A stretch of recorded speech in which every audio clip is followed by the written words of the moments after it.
এখানে কিনলো, এখানে কিনলো, এখানে কিনলো, তাহলে অ্যাভারেজ প্রাইসটা তো বাড়বে। বেড়ে কোথায় দাঁড়াচ্ছে ধরুন এইসব জায়গায়, ঠিক আছে?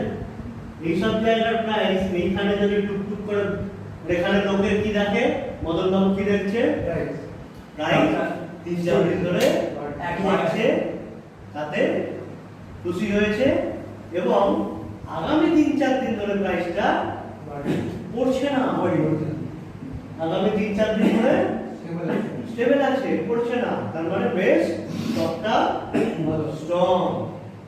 মদন বাবু এটাই দেখে, দেখে এখানে কেনে এবং কেনার পরেই তাহলে এখানেও কে ছাড়তে থাকে, অপারেটর এখানে ছাড়তে থাকছে, কেন ওর এভারেজ প্রাইস এখানে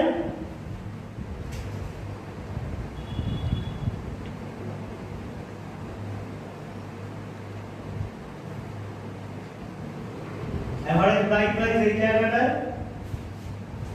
এই জায়গাটা এভারেজ প্রাইস, তো এইখানে আস্তে আস্তে করে টুক টুক করে কোয়ান্টিটি খাওয়াতে থাকে এসব জায়গায়। তার মানে কে হাত খালি করছে, ও কি করছে, অপারেটর হাত খালি করছে, ঠিক আছে? ওই হাত খালির পোশাকি নাম কি, ডিস্ট্রিবিউশন। মানে আপনি বড় বাজার থেকে মাল তুলে নিয়ে এবার আস্তে আস্তে করে রিটেল দোকানে লোক পেয়েছেন, একটু দাম বেশি করে সবাইকে বিক্রি করছে, কিন্তু কিনছে কে, মদন বাবু।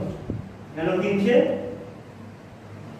এইসব জায়গায়, মদন বাবু কেন কিনছে, দামটা বেড়ে একই জায়গায় আছে, আর তার সাথে ওর একটা খবর আছে, ও নাকি ডিভিডেন্ড দেবে, ও নাকি রেজাল্ট খুব ভালো করেছে, ওর নাকি নতুন অর্ডার পেয়েছে, এই সব খবর রয়েছে।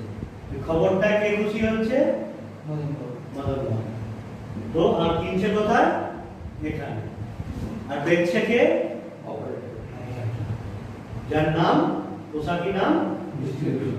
মানে অপারেটর কি করছে, সবাইকে ছাড়ছে, হাত খালি করছে, যার পোশাকি নাম ডিস্ট্রিবিউশন। যেই লেভেলটা ভেঙে এখানে ক্লোজ দিল, তার মানে এই লেভেলের উপরে যারা কিনেছিল তারা কি হয়ে গেল, যে বায়ার টার্গেট করে গেছে, তারা বায়ার